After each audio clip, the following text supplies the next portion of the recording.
আলেমদের বিরুদ্ধে কথা বলে, ইসলামের বিরুদ্ধে কথা বলে, মাদ্রাসার বিরুদ্ধে কথা বলে, কিন্তু মারা যাওয়ার সময় আবারও বুদ্ধি করে।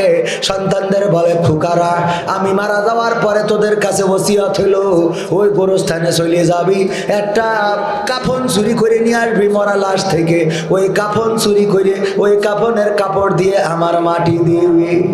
বলছে, আব্বা এটা কি কথা? কাপনের কাপড় চুরি করে মাটি দেবো কেন? কয় এটাও একটা বুদ্ধির খেলা, কারণ পরকাল নিয়ে তো আমার একটু সংশয় ছিল। তারপরেও যদি কবরে যাওয়ার পরে ফেরেশতা এসেই পড়ে আর যদি জিজ্ঞেস করে মান রব্বুকা মান দীনুকা মান নাবিয়ুকা, আমি তো বিপদে পড়ে যাব। বলছে, আপা সে ওখানে যাই বিপদে পড়েন, যা পড়েন, কিন্তু কাফন চুরি করে পুরোনো কাফন দিয়ে আপনার মাটি দিতে হবে কেন? আমরা একটু কেশবপুরীতে কাফন কিনে আপনার মাটি দেব, এই আশাটাও কি পূরণ হবে না? বলছে, শোন, এটাও বুদ্ধির খেলা, এটা করব। বলছে, আব্বা এখানে বুদ্ধিটা কি সেইটা কই যাও, শোনাই লাগবে? কয় না বললে তো হবে না আব্বা, বলো। বলতেছে, শোন, কবরে যাওয়ার পরে সত্যিই যদি ফেরেশতা এসে বলে মান রব্বুকা মান দীনুকা মান নাবিয়ুকা, তো ওখানে একটা বুদ্ধির খেলা, আমি ফেরেশতাদের বলবো যে এই প্রশ্নের উত্তর আর কদিন দেবো, কবার দেওয়া লাগবে তোমাদের কাছে এই প্রশ্নের উত্তর? তো ফেরেশতারা বলবে কেন?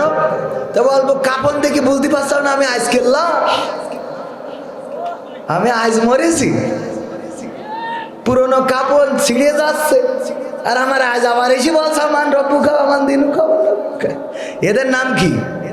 সংশয়বাদী। এদের নাম কি? সংশয়বাদী। যে ওখানে যে বুদ্ধি করে কোনো হিকমত করে যদি কাটানো যায়, হাসরেও বুদ্ধি করবে।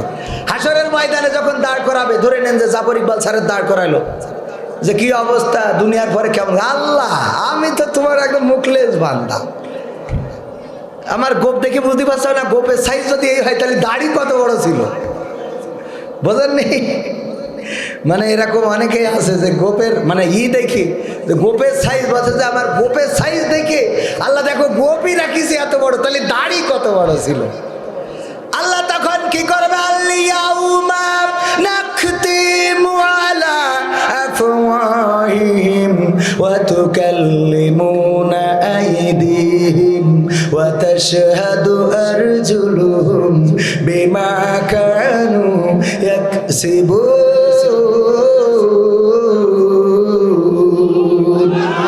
আল্লাহ ওই দিন মানুষের মুখে আঠা লাগিয়ে দেবে।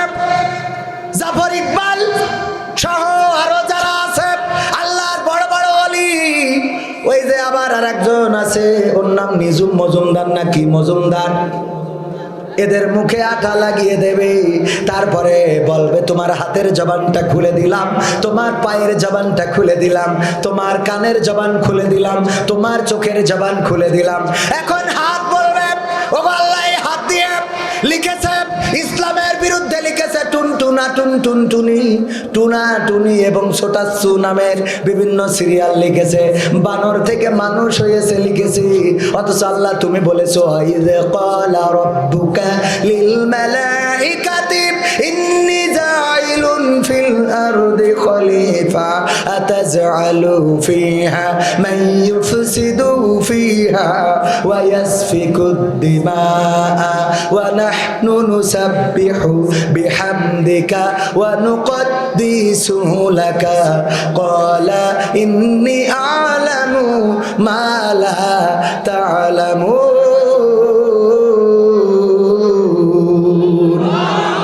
আমার আল্লাহ ফেরেশতাদের নিয়ে মিটিং করলেন।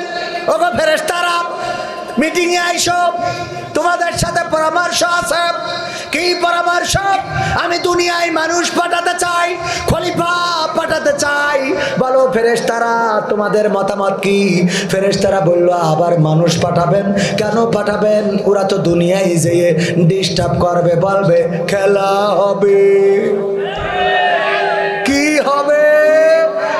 খেলা হবে।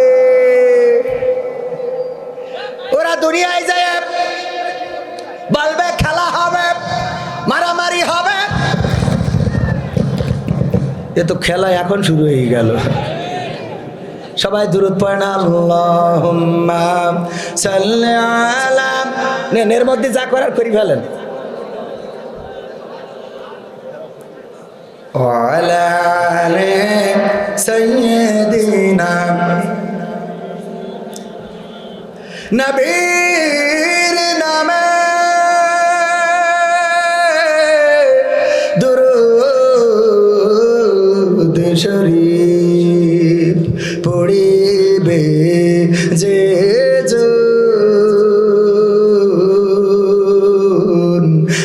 জন্য যে হারাম হবে জাহান্নামের আগুন। আল্লাহুম্মা সাল্লি আলা, তাড়াতাড়ি ঠিক করেন।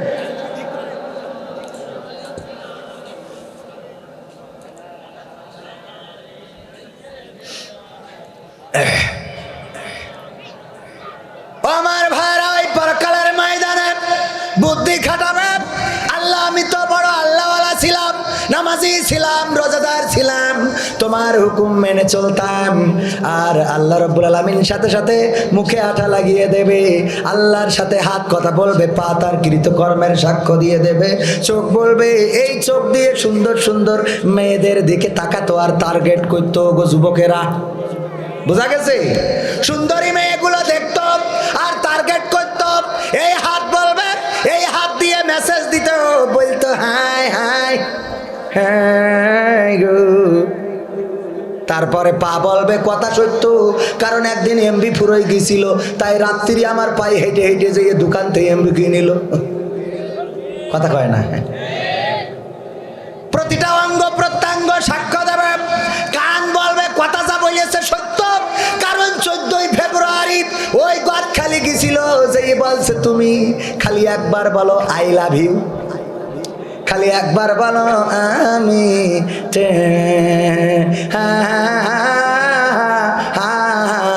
আছে না নাই? আছে, আছে, অনেক আছে। আমার মা বোনদের মধ্যেও আছে না নাই? ওরা হইল একটু বেশি ডিস্টার্ব। এই যুবকরা ভালো ছেলে, অথচ ওদেরকে উড়াই পাম্পটি দিয়ে বের করে নিয়ে যায়। কলে মাঠ বলে, মাঠ সাথে বুঝাইছি যে কোচিং আছে, তুমি কিন্তু বাইক নিয়ে আসবা, পালসার গাড়ি নিয়ে আসবা গো, আর আমার একটু ঝাপাবা মোড়ে নিবারি, ওখানে যেয়ে তোমার সাথে আছে না নাই? দাড়িতে সুন্নাত, টুপিতে সুন্নাত, পোশাকেও সুন্নাত আছে। পাথরের আঘাত খাওয়া সেটা যে সুন্নাত, কেন মনে হয় না তোমার কাছে? কেন মনে হয় না তোমার কাছে? নবীর প্রেমে তুমি দাওয়াতে তাবলীগ ধারণ করেছো বুকে, সেই তুমি আজ কেন জুলুমের প্রতিবাদে আওয়াজ তোলো না মুখে? নবীর প্রেমে তুমি দাওয়াতে তাবলীগ ধারণ করেছো বুকে, সেই তুমি আজ কেন জালিমের প্রতিবাদে আওয়াজ তোলো না মুখে? মেসওয়াক করো তুমি রোজ প্রতিদিন, সেখানেও সুন্নাত আছে। পাথরের আঘাত খাওয়া, মাঝে মাঝে জেলে যাওয়া, সেটা যে সুন্নাত, কেন মনে হয় না তোমার কাছে?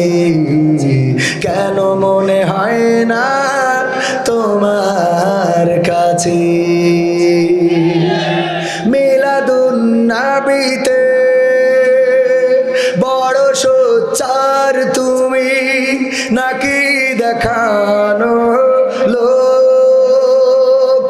সেই তুমি জানলে না আবার রাসূল ছিলেন সফল রাষ্ট্রনায়ক। যারা ঠিক বলেননি ওরা রাষ্ট্রনায়ক মানতে পারেন না। পারেন? পারেন? পারেন, এটা নোয়াখালীর ভাষা, মানে পরে ফ বলে। ওখানে আছে ওই যে এই দরে ধ বলে, আর ধরে কি বলে? দ। আমি আগে যখন লাইভ করতাম বলতো, হুজুর আপনি লাইভে কবে আসবেন? আসসালামু আলাইকুম। কেমন আছেন? আপনি লাইফে কবে আসবেন? ধর্ষক হিসেবে আমরা আসি। কি হিসেবে? দর্শক, মানে দর জায়গায় ধর্ষক হিসেবে আমরা আসি। এক দেশের গালি আর এক দেশে বুলি, আছে না নাই? একটু আওয়াজ দেন। দুপুরে আপনারাও খাননি, আমিও খাইনি। হ্যাঁ, খেয়েছে অনেকে, আমি খাইছি।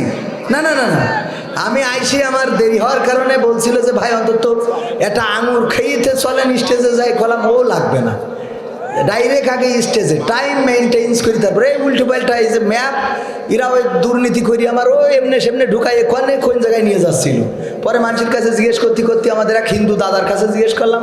দাদা বলছে যে যাবেন কোন রাস্তা দিয়ে, ভাঙা রাস্তা দিয়ে নাকি ভালো রাস্তা দিয়ে? আমি বললাম যে দোরমটিয়া যাব, কমনে গেলি যাওয়া যায় সেটা বলেন। বললো যে আপনি আগে বলেন যে ভাঙা রাস্তায় যাবেন নাকি ভালো রাস্তায় যাবেন। আমি বলতেছি আমার তাড়াতাড়ি দরকার, আপনি শর্টকাটে বলিয়ে দেন। আর সে দাদা, মানে দাদা মানুষ তো, উনি সেই তাহাকে করে করে বলছে যদি এ রাস্তা দিয়ে যান তাহলে ভাঙা হবে দাদা, আর এই রাস্তা দিয়ে গেলে কেশবপুর ঘুরে শহর থেকে ঘুরে আসতে পারবেন। হ্যাঁ, ভারতের মানুষগুলো এভাবে কথা বলে, ঠিক কিনা? ভারতের মানুষ নাকি বলে দাদা খেয়ে এসেছেন নাকি যেয়ে খাবেন, খেয়ে এসেছেন নাকি যেয়ে খাবেন। এক দাদার কথা মনে পড়ে গেল, আমার আব্বা বলছে বাসে উঠেছে তো এক হিন্দু ভদ্রলোক একেবারে পুরো খুনখুনে ওই উনার স্ত্রীর কোলের উপরে বসায় জড়াই ধরে রেখেছে। তো যুবকেরা হাসাহাসি করতেছে যে 14 ফেব্রুয়ারি উপলক্ষে আমরা না হয় মাইনে নিয়ে গেল, কিন্তু মুরব্বী এরকম করে থাকবে কেন? তো এই জন্যই আমার আব্বা বলছে, একজন মুরব্বী লোক ছিল, ও বলছে যে এই দাদা, আমার ইমাম সাহেব এসেছে যে, মাশাআল্লাহ ভালো আছে। তো বলছে দাদা আপনার কি আইখিল জ্ঞান কি লোক পাইয়ে গেছে নাকি? বলছে কেন দাদা? বলছে কইতেছেন কি, একেবারে পাশের সিটি নামায় রাখা যাচ্ছে না, কোলের মধ্যে নিয়েতে। তা বলছে যে মনে হচ্ছে আপনারা লেখাপড়া জানেন না দাদা। বলছে কি বলছেন, লেখাপড়া জানি না মানে? বলছে বাচ্চা কি লেখা রয়েছে দেখুন তো। কি লেখা? ওখানে লেখা রয়েছে নিজের মাল নিজ দায়িত্বে রাখুন। তো আমি নিজ দায়িত্বে না রেখে ছাড়িয়ে দেবো? ছাড়িয়ে দিয়ে পাওয়া যাবে কিনা সত্য। খারাপ অবস্থা হচ্ছে না, হচ্ছে না। দাড়িতে সুন্নাত, টুপিতে সুন্নাত, পোশাকেও সুন্নাত আছে। পাথরের আঘাত খাওয়া সেটা যে সুন্নাত, কেন মনে হয় না তোমার কাছে? কেন মনে হয় না তোমার কাছে? মিলাদুন নবীতে বড় সোচ্চার তুমি নাকি দেখানো লোক? সেই তুমি জানলে না আমার রাসূল ছিলেন সফল রাষ্ট্রনায়ক। ওহুদের ময়দানে দাঁত ভাঙা ঘটনা তোমার কিতাবে কি আছে? পাথরের আঘাত খাওয়া, মাঝে মাঝে জেলে যাওয়া, রিমান্ডে থেকে যাওয়া, এটা যে সুন্নাত, কেন মনে হয় না তোমার কাছে? কেন মনে হয় না তোমার কাছে? এই দেশকে আনার জন্য, আমাদের ভাষাকে আনতে যে এই ফেব্রুয়ারিতে ভাষার মাসে 1952 সালে বুকের তাজা রক্ত ঢেলেছিলেন সালাম, রফিক, শফিক, জব্বার, বরকত। তারা বুকের তাজা রক্ত ঢেলে প্রমাণ করেছিলেন, ওগো পাকিস্তানি হানাদারেরা তোমরা দেখে নাও, বুকের তাজা রক্ত ঢেলে দিয়ে পিচ ঢালা কালো পথ লাল বানাতে জানি, কিন্তু মায়ের ভাষার অধিকার ছেড়ে দিতে জানি। বঙ্গবন্ধু জীবনের অনেকটা সময় জেলখানায় কাটিয়েছেন, সত্য না মিথ্যা? এই দেশকে আনার জন্য শোষণ মুক্ত, দুর্নীতি মুক্ত, জুলুম মুক্ত, লাঞ্ছনা মুক্ত, গঞ্জনা মুক্ত, খুন মুক্ত, গুম মুক্ত, নির্বিচারে হত্যা মুক্ত,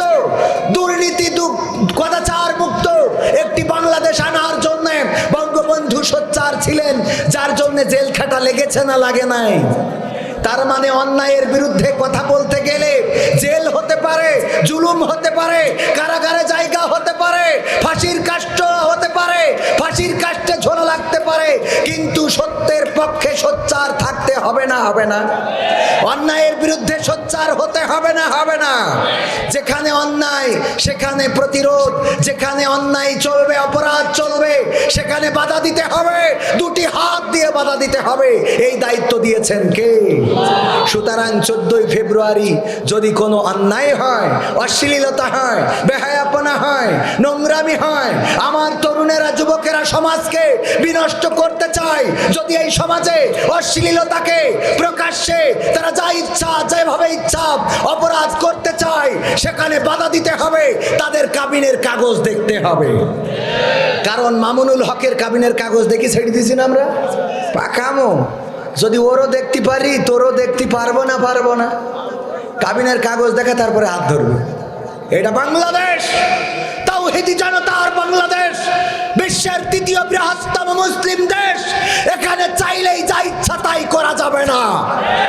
এটা মসজিদের নগরী, এটা মসজিদের শহর। যেই দেশের প্রধানমন্ত্রী জননেত্রী শেখ হাসিনা 580টি 560টি মডেল মসজিদ বানাতে পারে, সেই দেশে অন্যায় করতে দেয়া হবে? অল্প কয়জন কইলেন, আর বাকি যেগুলো কইলেন না, আল্লাহ জবানটা দেখে রাখল। এই মানুষ দিয়ে কি হবে? মুসলমান আছে এতটাই অলস। ওই যে মাঝে মাঝে বলি, স্যার বলছে এই ক্লাসে অলসকে হাত উঁচু কর, আমি পুরস্কার দেব। তো একজন একজন করি সবাই হাত উঁচু করিছে, অনলি ওয়ান পিস হাত উঁচু করে নাই। বলছে যে তাও তো পাওয়া গেল যে অন্তত একজন আছে যে অলস না। বলছে না স্যার, ঘটনা ভিন্ন। কয় ঘটনা কি? কয় ঘটনা হইল যে ও হাত উঁচু করে কিটা। তার মানে ওইটা সেরা। ওইটা কি? আপনাদের যাই বলি, যেভাবেই বলি, আমি কাউরে যারা দূরে বসে আছেন বসতে কাছে আসতে বলিনি। অনেক সময় বক্তারা একটু কষ্ট দেয়, ওঠেন, দাঁড়ান, চলে আসেন, বলে না? বলে না? আমি তো বলিনি, কারণ অনেকের অনেক বাধ্যবাধকতা থাকতে পারে। ওই যে আমার ভাইজানেরা কয়জন বইছে, ওই দেখেন 4 জন গোরস্থানে বইছে যে একটু পথ আগায় থাকুক, মরেই তো যাওয়া লাগবে, আজ হোক কাল হোক, তাহলে কাছাকাছি থাকি। আবার অনেকের আছে, এক রাজা বলতেছে যে আমার দরবারে যারা স্ত্রীর কথা শোনো না তারা এক পাশে যাও, আর যারা শোনো তারা এক পাশে যাও। তো সবাই চিন্তা করলো আমি স্ত্রীর কথা শুনি, আমি শুনি, আমি শুনি, আমি শুনি, সবাই এক এক করে এক পাশে চলে গেল, অনলি ওয়ান পিস এক পাশে। রাজা বলছে তাও পাওয়া গেল একজন, যেই ব্যক্তি অন্তত স্ত্রীর কথা মতো চলে না, স্ত্রীর কথা শোনে না, নিজের স্বামীর প্রাধান্য দিয়ে, নিজের ক্ষমতা দিয়ে চলে। বলছে না রাজা মশাই, ঘটনা অন্য। কয় কি ঘটনা? কয় ঘটনা হলো আমার স্ত্রী বলেছে যে এই পাশে বেশি লোক দাঁড়াবে, ওই পাশে তুমি মোট দাঁড়াবা না। বোঝেননি? এখন আমার ভাইদের ওই যে ওই পাশে যারা আছে দূরি দূরি, হয়তো বলিয়েছে বউ যে পাশে বেশি লোক ও পাশের জন্য খবরদার যাওয়া না, এই জন্য দূরি দূরি থাকছে। বোর কথাও শোনার দরকার আছে না? নাই? শুনবেন, তাহলে শান্তি থাকবে না? থাকবে না? শান্তি থাকবে। ভাইরা আমার, কোন দিকে যাব? সময় অল্প, লোক ডাকতে ডাকতেই তো বেলা শেষ হয়ে গেল। এই পাশে অনেকেই দাঁড়ানো, এই যুবকেরা, তরুণেরা, কিশোরেরা হাঁটাহাঁটি করতেছে। ও আল্লাহর বান্দারা, তোমাদের এই নেটওয়ার্ক কি কোনোদিন শেষ হবে না? অনেক যুবক আছে মাহফিলের থেকে বাজারে ভিড় করে বেশি, ঠিক না বেটি? আছে না? নাই? এই মাহফিল শুনতে আসে না, ওরা আসে টাঙ্কি মারতি। কি মারতি? টাঙ্কি মারতি। আর ওদের সাথে কিছু আল্লাহর ওলিও আছে। আল্লাহর ওলিরা কয় বাদাম কিনে দাও, আম্মু বসে আছে ওখানে। পাখামো সব জানে হুজুর, হুজুর সব জানে। ইয়াং হুজুর না, ওরে ঘরে তো বুড়ো হয়ে গেছি। বুড়ো হয়েছি নাকি এখনো? না, এখনো এত বয়স হয়নি। মানে যখন বয়স হবে তখন কণ্ঠটা এরকম হবে, ঠিক কিনা? আজকালকের ছেলেরা বই নিয়ে আর বসে না, মোবাইলে সার্চ করিয়া পড়ে। আজকালকের ছেলেরা বই নিয়ে আর বসে না। হ্যাঁ, কয়টা কয়টা আমার শেষ করে। ও আচ্ছা আচ্ছা আচ্ছা। ও আমার ভাইয়েরা, দিনের বেলা খালি খালি টানাটানি, দিন তো লম্বা হয় না, সময় লম্বা হয় না। একবার আমার প্রধানমন্ত্রী না পেরিয়ে ঘড়িতে 8টার জায়গায় 9টা বাজাই দিয়েছিল, দেখ সময়ের কিছু করা যায় কিনা, তাও 24 ঘন্টাতে 25 ঘন্টা করতে পারিনি। কথা কয় না।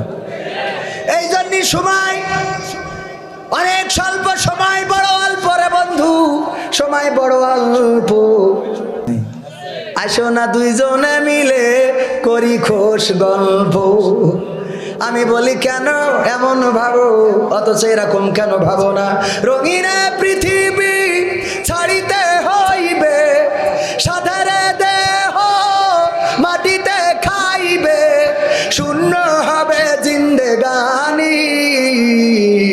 কার লাগিয়া এত মায়া, এত চোখের পানি রে মন, কার লাগিয়া এত মায়া, এত চোখের পানি। এই দুনিয়ায় চিরদিন থাকা যাবে? চিরদিন থাকা যাবে? ওই কবর দেশের বাসিন্দা হওয়া লাগবে না? লাগবে না? ওই কবর দেশের বাসিন্দা হওয়া লাগবে। সব কিছু রেখে, সব কিছু ছেড়ে একদিন নিঃস্ব অসহায় হয়ে কবর দেশের বাসিন্দা হয়ে যাব। কত প্রবাসী আছে প্রবাসে, বাংলাদেশে টাকা পাঠায়, অর্থ পাঠায়, প্রতিটা মাসে মাসে অর্থ পাঠিয়ে স্ত্রীকে বিলাসবহুল প্রাসাদ করে দিয়েছে। কেশবপুরে যায় টাকা তোলে, আর কসমেটিকের দোকানে যেয়ে খরচ করে, দামি দামি থ্রি পিস, দামি দামি শাড়ি কেনে। এই মানুষটা যখন প্রবাসে মারা যায়, লাশটা আসার পরে যদি বলা হয় এই লাশের সাথে তুমি অন্তত তার করি যাওয়া ঘরে এক রাত থাকো, আমরা ঘরের মধ্যে রেখে দরজা দিচ্ছি, ও মেয়ে থাকবে? কবে যে ও বাড়ির থেকে হাঁটা দেবে, আছে না নাই? ওই স্বামীর সাথে থাকবে, অথচ যেই ঘর করলো, বাড়ি করলো, অর্থ দিল, পয়সা দিল, যেই স্ত্রীর জন্য এত কষ্ট করলো, ওই স্ত্রী এই মরা লাশের সাথে একটা রাত কাটাতে রাজি না, কাটানোর দরকারও নেই। আমি শুধু বোঝাতে চেয়েছি দুনিয়াটা কত ক্ষণিকের। সুতরাং এই দুনিয়ায় টাকা পয়সা, অর্থ, রুজি রোজগার যা করতেছে, আল্লাহর রাস্তায় কিছু খরচ করার দরকার আছে না নাই? আল্লাহর রাস্তায় খরচ করার দরকার আছে না নাই? কারণ আমার আল্লাহ বলেছেন, ইন্নাল্লাহ আশতারা মিনাল মুমিনিনা আনফুসাহুম ওয়া আমওয়ালাহুম বিআন্না লাহুমুল জান্নাহ। তোমরা যারা আমার রাস্তায় তোমাদের জান এবং মাল খরচ করো, আমি আল্লাহ ঘোষণা দিচ্ছি, এর বিনিময়ে আমি আবার জান্নাত তোমাদের কাছে বিক্রি করে দিই। বলেন সুবহানাল্লাহ। এই জান্নাত কেনার দরকার আছে না নাই? এই আমার ক্যামেরাম্যান 500 টাকা দাও, আমি আগে কিনি। ও আমার ভাইরা, আব্দুল উজ্জাব নিজের জীবনটা দিতে চাইলেন। আল্লাহর নবী, আমি তো এতিম, আমার চাচা সকল সম্পদ থেকে আমাকে বহিষ্কার করেছে। ওগো আল্লাহর নবী, আমি তো টাকা পয়সা দিতে পারি না। কত লোক কত কিছু দেয়, কত পয়সা দেয়, অর্থ দেয়, আমি তো দিতে পারলাম না। আমার রক্তটা যেন কবুল হয়ে যায়, আমি যেন শহীদ হতে পারি, সেই দোয়াটা করে দেন। আল্লাহর নবী রক্তটা হারাম করে দিলেন। ওগো আমার ভাইয়েরা, বিশ্ব নবীর সাহাবীরাও দান করেছেন। আমার মায়েরা যারা পর্দার অন্তরালে রয়েছেন, বিশ্ব নবী বলেছেন, ওগো নারীরা, তোমরা দান করো, বেশি বেশি দান করো। কারণ আমি জাহান্নামে দেখেছি, মেরাজে যে জাহান্নামে অধিকাংশ নারীরাই জাহান্নামের অধিবাসী হয়ে গেছে। আল্লাহর নবীর সাহাবীরা বললেন, কেন গো বিশ্ব নবী, কেন নারীরা এত জাহান্নামে, অধিকাংশ কেন জাহান্নামে? আল্লাহর নবী বললেন, কারণ দুইটা। 1 নম্বর কারণ হলো তারা তাদের স্বামীর প্রতি কৃতজ্ঞ না, আর 2 নম্বর কারণ হলো কি, তারা মানুষকে খুঁটা দিত। কি করতো? মানুষকে খুঁটা দিত। 1 নম্বর কি, স্বামীর প্রতি কৃতজ্ঞ না। স্বামী যত টাকা পাঠায়, যত যা করে, তাও কয়, ওরে অমুক দেখো দিনই কত টাকা পাঠায়, অমুকের বউ সেদিন 1 লাখ তুলে আনলো, আবার আমার সাথে যে আজকে 1 লাখ তুললো, তুমি 50,000 করে পাঠাও। আছে না নাই? স্বামীর প্রতি না শুকুর, না শুকুর, স্বামীর প্রতি কৃতজ্ঞ না। মানে এত না শুকুরি। একবার এরম আমার তরিকুল ভাইয়ের মতো, তরিকুল ভাইয়ের মতো এক হুজুর, মানে স্ত্রী যা দেখে খালি কয় কি, আরে দেখো দিন অমুক কবির বিন সামাদের বোর কত সুন্দর বুরকা, আর তুমি কিনে ছাড়া কি পরা যায়? দেখো দিন ও মুরব্বীর কত সুন্দর বর শাড়ি কিনে দিয়েছে, আর তুমি যা কিনে ছাড়া পরে যায়, তোমার চোখ না দুটো মার্বেল দিয়েছে আল্লাহ, কি কিনে যাবে এ পরা যায়, এই তাল করে। তারা তরিকুল ভাই একটা বুদ্ধি করিয়েছে, বুদ্ধি করিয়েছে ওই খালি মানুষের জিনিস পছন্দ হয় বলে একটা ভালো দেখি দামি শাড়ি কেশবপুরতে কিনে বাড়ি নিয়ে গেছে, নিয়ে যাই ডাইনিং টেবিলের পরে রেখে বলছে দাও খাতি দাও, খিদে লেগেছে। তো খাচ্ছে আর বউ খালি চিন্তা করছে শাড়িটা কার, আর চোখে তাকাচ্ছে। তো এক পর্যায়ে জিজ্ঞেস করি ফেলাইছে তরিকুল ভাইয়ের কাছে, বলছে যে শাড়ি কার? বলছে ওই যে কবির বিন সামাদের বোর জন্য কিনেছে। বলছে দেখো দিন শাড়িটা কত সুন্দর, আর তুমি যা কেন থাকি পরা যায়? হ্যাঁ, তোমার আল্লাহ দুটো চোখ দিলি মার্বেল দিয়েছে, কান্না আছে না নাই? হ্যাঁ, কি শাড়ি কেন, কি থ্রি পিস কেন? এই যখন বলিয়েছে ভাই বলছে যে দেখো একা তোমার এই শাড়ি কি পছন্দ হইব? তুমি তো কেন নি, তুমি কিনলি এত ভালো হইতো, কবির বিন সামাদের কত সুন্দর, তার নজর পছন্দ, আর তুমি কিনে যাও। তোমার সাথে আমার আব্বা বিয়ে দিয়ে বড় ভুল করিয়েছে। বলতেছে এক কাজ করো, এই শাড়ি যেহেতু তোমার পছন্দ হয়েছে তাহলে তুমি নাও, আমি কবির বিন সামাদ ভাইয়ের সাথে যা বুঝপড়া করা লাগে করবা না, ও যে দলের লোক আমু সেই দলের লোক, নাই দুইজনে মারামারি করি ফাঁসি হবে, এর বাইরে তো আর কিছু হবে না, তা তুমি নাও। তো রাত্রি শোয়ার সময় তরিকুল ভাই ম্যাডামের বলতেছে দেখো শাড়ি কি তোমার পছন্দ হয়েছে? তা বলছে তুমি তো আর কেন নি, এই জন্য আমার খুব পছন্দ হয়েছে, কালারটাও সুন্দর, সেইরাম লাগছে। তা বলছে যে দেখো মরি কি বাসি বলা যায় না, আর সকালবেলা চেতনা নাও পাইতে পারি, আজরাইল এসে যদি জান নিয়ে যায়, মরার আগে আমি যে তোমার কতটুকু ভালোবাসি, আমার সোনার ময়না পাখি কত ভালোবাসি তোমায় গো, একটু আমি দেখায়ও আমার সোনার ময়না পাখি। বলছে কি? বলছে দেখো এই শাড়িটা তোমার ভালোবেসে আমি নিজেই চয়েস করি ওয়াশ করা টাকা দিয়ে কিনে নিয়ে আইছি। তা বলছে তাহলে এ শাড়ির রং থাকবে না, তাহলে এ শাড়ির কি রং থাকবে না, তুমি কিনেছ? বলছে হ্যাঁ আমি কিনেছি তোমার জন্য। বলছে তাহলে রং থাকবে না, তুমি যখন কিনেছ এর রং থাকবে মানে স্বামী না শুকুরি ওখানে দিয়েও কি রঙে মার খেয়ে গেল, তার মানে বেলাইন আছে না নাই?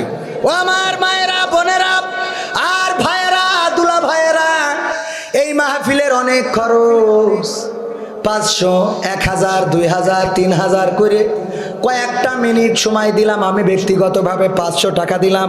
আল্লাহ আমার দানকে কবুল করে নাও। কবির বিন সামাদ জিন্দাবাদ কয় না? আমার তা কিটা কবে কবির বিন সামাদ, কবির বিন সামাদ 500 টাকা দিল, আল্লাহ কবুল করে বলেন আমিন। বউ বাচ্চা কবুল করে নাও বলেন আমিন। ভাইরা আমার দেন, এইবার কে দেবেন? 500 1000 2000 3000 আমার তরিকুল ভাই। নারায়ে তাকবীর। আপনি হুজুর মানুষ দেওয়ার দরকার নেই, দেবেন দেয় দেয়। ও আচ্ছা, এই যে আমার ভাইজান নাম কি? শোনা পাকি আব্দুল সালাম ভাই, আপনার ভাই ভাই আমার 500 টাকা দিল। আল্লাহ আব্বা নাই, পৃথিবী ছেড়ে বিদায় নিয়েছে, আল্লাহ কবরকে জান্নাতের বাগান বানাইয়ে দাও। আমার তরিকুল ভাই 500 টাকা দিল, আল্লাহ স্বামী স্ত্রীর মধ্যে মিল মহব্বত বাড়াই দাও, আল্লাহ কোনোদিন যেন ফাইট না হয় সেই তৌফিক দাও বলেন আমিন। তারপরে মরিয়াম অসুস্থ, 600 টাকা দিয়েছে, আল্লাহ দানকে কবুল করো, নেখায়াত দাও, মনের স্বপ্ন পুরা করে দাও। তারপর 500 টাকা থুই দিয়েছেন কে? হ্যাঁ, স্ত্রীর জন্য দোয়া করে দেবো না, স্ত্রী দেশে আমার কাছে আমার এই টাকাটা আমার নাম করি। ও বুঝতে পেরেছে, যাক মাইকি না করলে তো আপনারা বাড়ি গেলেই ধরতো, এই জন্য একসাথে দিনই। আমার চাচাজি নাম কি? মাস্টার ওয়াজাদ আলী মাহফিলের সভাপতি। আমি পোস্টার দেখারও সময় পাইনি, কারণ সময় অল্প। উনি 500 টাকা দিয়েছেন, এবং বেগম সাহেবা আমাদের আন্টি উনিও 500 টাকা পাঠাইয়েছে, কারণ চিন্তা করছে বুড়ো একা জান্নাতে যাবে, খানা আমারও নিয়ে যাইতে হবে, ঠিক কিনা? জান্নাত কিনার দরকার আছে না নাই?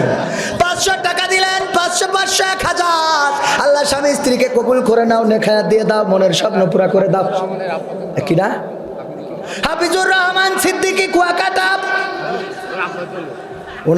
ওনার আব্বার জন্য না, এই হাফিজুর আর এক হাফিজুর, আমাদের হাফিজুর রহমান ভাই একটা এই যে টাকা দিয়েছে, দেখেন এই টাকাটা কোনোদিন বিএনপি বানাতে পারে নাই, এটা আমাদের সরকার বানিয়েছে, কত সুন্দর 200 টাকার নোট। আল্লাহ কবুল করে নাও, বলেন আমিন।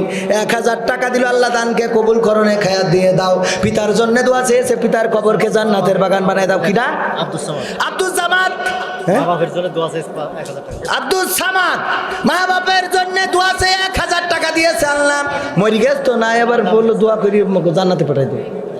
মরি গেছে? হ্যাঁ, আল্লাহ মা বাবার কবরকে জান্নাতের বাগান বানায়। ভালো করে কবর নাই, মরা মানুষ কবর থেকে আস, জ্যান্ত করবা, জ্যান্ত মানুষ কবর থেকে আসবো। কারণ আমি তো উল্টো পাল্টা হুজুর, ছোট মানুষ না, এখনো ভালো শিখে পারিনি। ওই কবে কই রাতি রস দিনই করি ফেলে, আর দিনই রস রাতি করি না, কি কয় শীতি রস গরম খালে করি ফেলি কিনা, এই ভয়তে থাকি খালি। আল্লাহর একজন 100 টাকা দিল, কবুল করো। আমার সামাদ ভাই, আমাদের একজন আন্টি মানুষ, কিনা চেয়ারম্যান আলাউদ্দিন আলা 2000 টাকা। একটু বেশি দেওয়া ভালো ছিল। চলি গেছ তা ভোট নেওয়া লাগবে না, চলি গেছ কেন, আর একটু বেশি নিতে না রায় থাকবে। আল্লাহ কবুল করো। 2000 টাকা করলো দান, তুমি বাড়িয়ে দাও। সম্মান চেয়ে দিল 2000 টাকার নোট, আল্লাহ তুমি তার বাড়িয়ে দাও ভোট। কিরা একজন মা, আমাদের মা, হ্যাঁ, মা বাবার জন্য দোয়া চেয়ে 500 টাকা দিল।